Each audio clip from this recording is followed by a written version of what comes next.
and happiness. Today we will be highlighting the journey of Scott McLaughlin. Scott describes himself as a man who has worn many masks in his lifetime: the businessman, the athlete, the joker, the player. And he's come to realize there is more to life in taking off the mask. He understands the pain and complexity men face in their vulnerability. And his curiosity in all things data and psychology has led him to interview 100 men to find out where they are at in life and how they got to be there.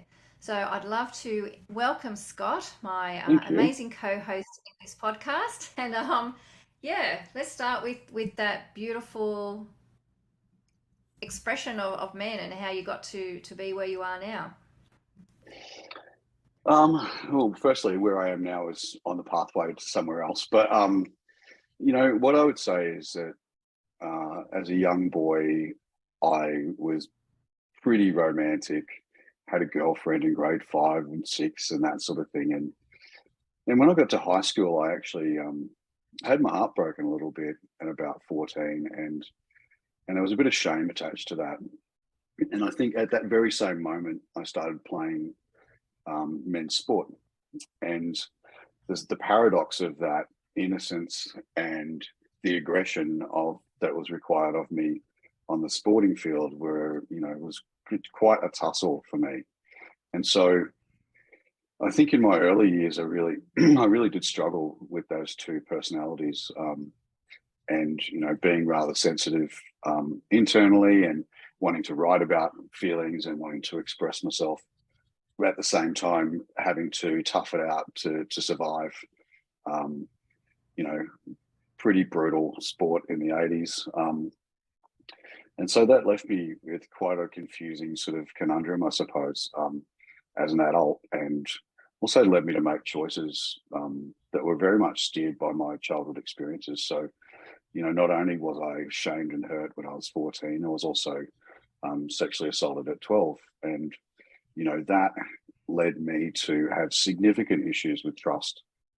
And whether that's trust in friendships or trust in romantic relationships, as I got older, I could see that that was a significant issue for me. And early days, it led me to make decisions that I felt were safe. I felt were people that wouldn't or couldn't possibly hurt me. And so, I journeyed along that in rather dissatisfying circumstances for me, because you know, um, there were women that I was really attracted to when I was younger, but they were all assertive and intelligent, and you know, with gainful careers and all those things. But I was actually too frightened to approach those kinds of women when I was younger. Um, so I Mm. went with safe, and that led me to places that and behaviours actually that were really really unfortunate in terms of um, me, I guess, not being loyal to the people I was with all the time, and me feeling at complete odds with that as an experience. Like, it didn't make any sense to me that I could do those things, because it just wasn't inherently in me. And I suppose when I Mm. got to 40, 40, 42, I had a couple of things go sideways on me, and I got into a really, really dark place. And in that dark place, I had to do a lot of consideration and a lot of thinking about who was around me and how they would support me, and whether it was what I really, really wanted. Um, it's really at that point that um, life went a bit sideways for me. I bungee jumped into some seriously vulnerable relationships, which was in the end rewarding, but probably more challenging than rewarding in the first instance. Um, that led me to do an awful lot of therapy, and to deal with a lot of things that I had to deal with in my childhood that I just hadn't before. And so Mm. I would say the last 10 years has really been about leaning into all that, into all those challenges, and also knowing that I've been relatively unsuccessful romantically, because I haven't been able to show up the way that I genuinely wanted to, or didn't believe I could show up the way I wanted to. So I think the journey I've been on and I'm still on is how do I show up as me? how do I genuinely show up as me and that little boy who still lives inside of me? How do I Yeah. present myself to the world in such a way that is consistent and authentic with that? And work environments, sport environments, all those things took me further away from that whole process. So, I started to query a few years back. I started a blog called Soften the Fuck Up, and really that was an inquiry about what I think I was required to do, what I think I needed to do in my life to be happy, and um, how I could, what changes I needed to make to do that. And I'm constantly in that observation of myself where I can see that both of those personalities live. And I'm trying to let the innocent one come out all the time. But I've had so much practice at the more aggressive one being the front line. The one who's more aggressive in business or in sport. Um, he's the one that most people know. I had a really, really, really interesting situation with a friend last year, a woman I was seeing who met one of my friends from baseball. And it was quite memorable because she turned around and said to me, "Who was that guy?" And I said, "What do you mean?" And I said, "Do you mean Paul?" And she goes, "No, no, you. Who was that guy?" And I realized Mm, like there's such a paradox between how I might behave in front of a mate I played baseball with for 20 years or her or other people for that matter. So that tells me I've got an awful lot to learn yet. And that tells me I've got, absolutely. I mean, that's a really, really great example of putting that mask on, isn't it? And, I just want to thank you for what you've shared already in these just few minutes. It's clear that all masks are off and you are just being true and vulnerable right here and right now. And, there's a lot that you've said already that I'm sure other people would have lots of questions. And I'm curious if it's okay with you to share how therapy has helped you to be more honest with yourself.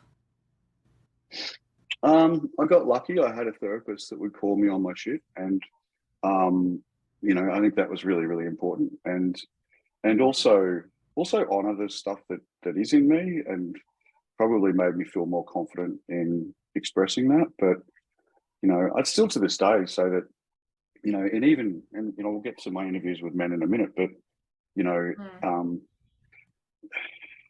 there is seemingly a glass floor in man's emotional pit. And I'm pretty sure I said that before in a previous podcast. Um, it's certainly true in me, and it's certainly true in other men that I've interviewed. I think that we are okay sharing our feelings to a point, but particularly with each other, we just get to a point where we can no longer go there. Um, and I find that really it's interesting because I've heard a lot of women over the years say, "What is it with guys that they leave relationships and go straight into another one?" And my view on that is that a lot of men just crave that feminine energy that allows them to be more authentically themselves. Because in mm, amongst our friendship groups, that's actually quite the challenge. Um, and even when I've had challenges in recent times, and we spoke about this in a recent podcast. The amount of dudes that will turn around to you and go, "Oh, mate, just get on with it. You'll be right. Just put it all behind you." When yeah. really what you want is to feel that empathy from them and understanding, and you really want to talk about how you're genuinely feeling. So it's funny because when we came together with this podcast, I would say that you have gone on a journey and arrived somewhere really great for you, in particularly in relationship. And I'm just not there yet. I don't even think I'm ready for a relationship now yet. I think there's more work for me to do. I think there's work Mm, that I want to authentically do so that I can just show up, I guess in greater alignment with who I really am. And yeah. I continue to struggle to do that.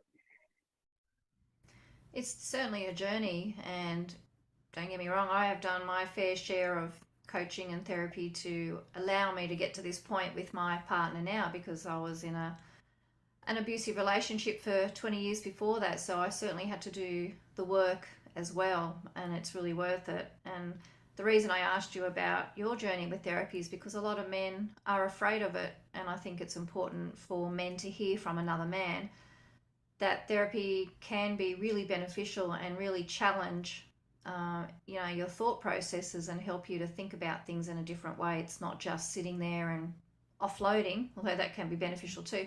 But it is actually work to be done, and it changes our perception of everything. And when we hold in deep secrets like abuse, any type of abuse, that just grows the pain inside of us and the hurt inside of us.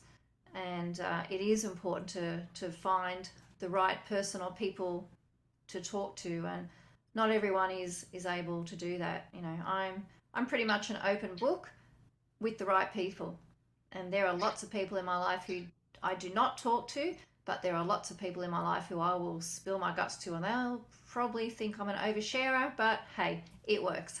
I think you raise a good point too about choosing the right therapist, but the other thing I noticed I've had a couple of therapists over the years, and the first one I ever had, I think I was in my 30s, and I swear to God, I spent most of my time trying to impress her, as opposed to actually showing up with, Yes. with my authentic self. And then to a point, even with my more recent therapist, there were times when I thought, oh, are you being honest there, or are you just doing the dude thing and trying to impress the woman? Because that is built into us. And as blokes, I think particularly we have to be really careful about that. Mm, Because I think it's ingrained in us to come across as, I was going to say a good boy, but actually it's not true. We want to come across as being, impressive men, and a lot of what we go through emotionally is a long way from impressive, and mm, it's a struggle, and I think that's certainly something I'd say. I wouldn't say, and I do think there's merit in men having female therapists, because there is that empathy, and because we are hardwired to more to share our feelings with women more than we are men. I think that's really, mm. really helpful, but it's a certain watch out that I would say is really important, that we're honest with what Yeah. comes out of our mouths, and we know that we are. So, That's right. That's so. There's two things on that. One is there's probably a part of you that's a bit of a people pleaser, and yep. it's worth looking at that in all aspects of your life. And the other thing, that 30% of men definitely would choose to work only with a female therapist. 30% would only work with a male therapist, and 40% don't care.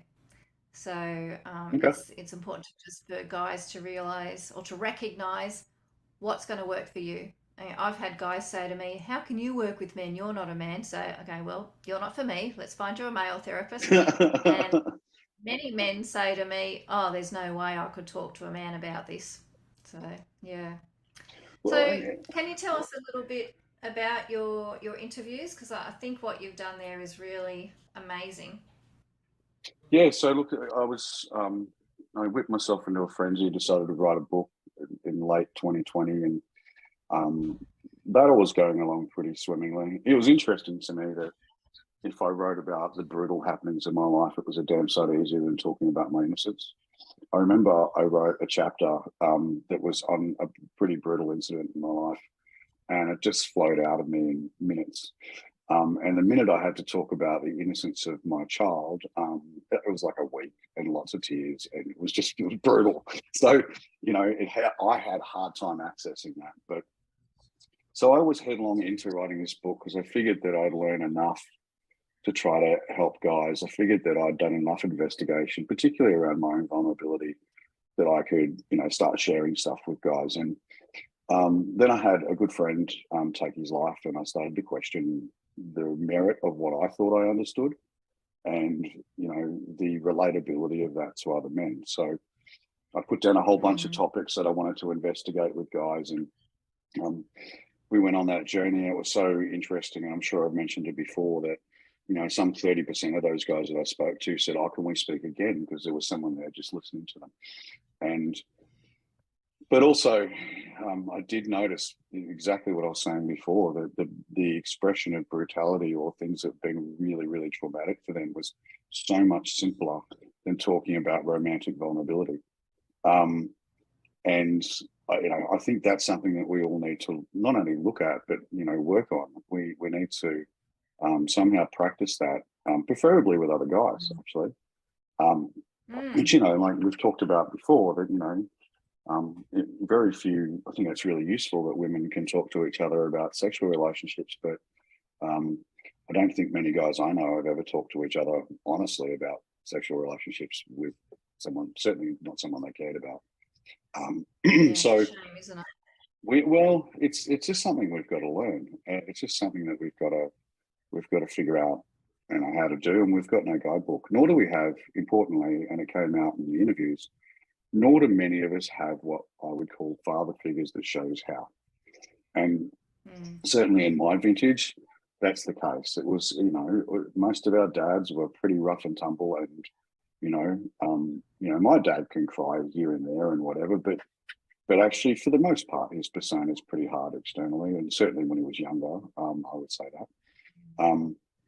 But we don't have role models for this stuff. So I've actually been working with a guy in Canada who we're going to have on at some point, and we've been trying to navigate what kind of experiences we can give men so that they can actually do this together and talk about those mm, things that are really bloody difficult. So yeah, look, I learned a lot interviewing those guys. I also found things that I thought were very peculiar to me. I thought was, I was a bit about me that were actually consistent across most men I spoke to. So that was also interesting. mm. We've talked about before men judging women and all that sort of stuff, and I've absolutely been guilty of that myself. But I was, surprised at how consistent that was, and how consistently men, sort of express that. I'd also say, I learn a little bit about, depending upon your upbringing, you can be at greater distance from being able to get there. So if you grew up in kind of a rougher environment, or a sporty stroke rougher environment, it's a lot harder for you to actually take that journey, um, where you can start to express how you really feel. And Mm. for me, often that's meant that I've ended up with more masculine women, and that's not necessarily been a good thing, because I found that there was something in me that allowed those people. But I've had partners before tell me I'm too emotional, I'm too soft, or will laugh at me for crying at something on the television or whatever. And you're like, really, Wow. you Isn't know? that interesting? Well, it's like There's that so many movie, right? women What out do there. women really want? Yes. But there's so many women out there who complain that men are not vulnerable and they don't open up and this and that. But the reality is, actually, a lot of women cannot handle men's emotion.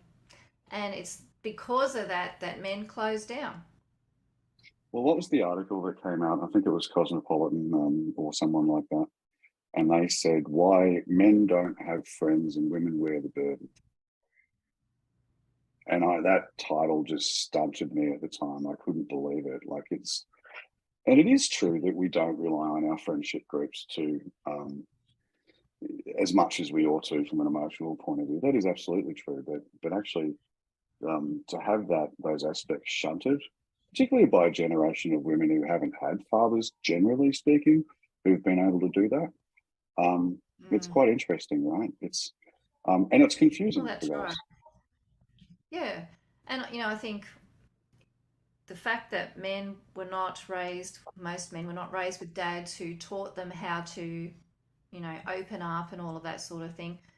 Similarly, women did not see their dads do that with their mums or with themselves, even. That's right. I remember in my lifetime maybe one very serious conversation with my dad when I was about 26 and I had a broken arm, so he was driving me to work and he told me that a few years prior he was actually having suicidal thoughts. And that was the, and he never told me about it at the time. There was Mm-hmm. lots going on, and I think that was the one and only really deep conversation we had, which kind of floored me. But so I never really learned how to have open conversations with men either, and that was something that I learned as an adult and when I did my inner work and that sort of thing. So it kind of works both ways. And I think the more men can be open and honest with their daughters as well as with their sons, that's how we're going to break this kind of stuff that says men don't talk, because actually men are itching to talk. They just need the right person to talk to. Yeah, I don't think that's true. And I think, again, for me, this journey, look, there's a lot of people out there that think they can help people based on where they're at and their experiences and so forth. But for me, if Yes. I would say to you that I'm not genuinely happy with where I'm at yet. And the minute I am a bit more genuinely happy, I'll very happily share the things that I've learned and the things that I think are, very important for men to hear. But, Mm. from that step forward, if anything, those interviews sort of threw me back a little bit and made me realize that maybe I've got to do a bit more work too, because maybe I want to be in a better, happier place before, I can authentically be helpful to others. Yeah. Yeah, that's beautiful. I guess what it really showed you, well, it challenged you. It challenged you at where you're at. It helped you open up to others as they opened up to you, or at least open up to yourself, which is an amazing thing that you did for them and for themselves. Is there anything Although else that you would like to tell the listeners? Sorry, I keep think going. about that process, I would say, although I found it really emotionally tough, and you know this, Mm, you do this for a job. I don't. But just listening yeah. to people, I just happened to get a run on of three guys who might have had some horrific experiences happen to them, and you're like, oh my god. So, yeah, and some days were really, really tough in that process. But look, from here on, I mean, I think that inspired me to reach out to you and say, why don't we do a podcast? Why? Because I want to dig a bit more and I want to be a bit more curious and I want to understand a bit more. And in doing so, I want to learn a bit more about me and how I show up. Um, so, and then, I'll feel in a better position to share things with people. That's right. And I really want to again thank you, Scott, for sharing part of your story, just such a tiny snippet of your story today. And I'm sure we'll get to learn more as we go on. And, the whole purpose of this podcast is to help men and women find a little piece of happiness. And, that's one conversation at a time, opening up one little bit of our heart at a time. Because the more we can do that, the more honest and real we can be with ourselves, the happier we can be. Yeah, I agree. And I think, as a previous psychologist said to me, we're all just walking ourselves home to our hearts. And I think I love that expression because, yeah, I Yes. love it. I love that expression because, for some of us, that walk's going to be a fair way off, and for others, maybe it never ends, right? As long as we're continually trying to learn, evolve, and figure out how to be ourselves. Because I reckon, and the whole point of the Soften the Fuck Up blog is I reckon both men and women snap out into the world, have a range of experiences that teach them that they can't be that person. They need to be the person that they can more adequately defend their position in this world, right? And Mm-hmm. and that's why these conversations are super, super important to have, so that we can bring awareness to that. Yes. So let's keep on with these conversations and continue the journey walking ourselves home to our hearts. Oh my gosh, I love that. Yeah, it's one of my favorites too. Yeah, thank you. And Yeah. it's I kind of avoided doing this for a little while. You know that I wasn't that happy to sort of tell my story because I don't see it as a success story at this point. I see it as a journey of curiosity, one where I've continued to try to push myself into different spaces.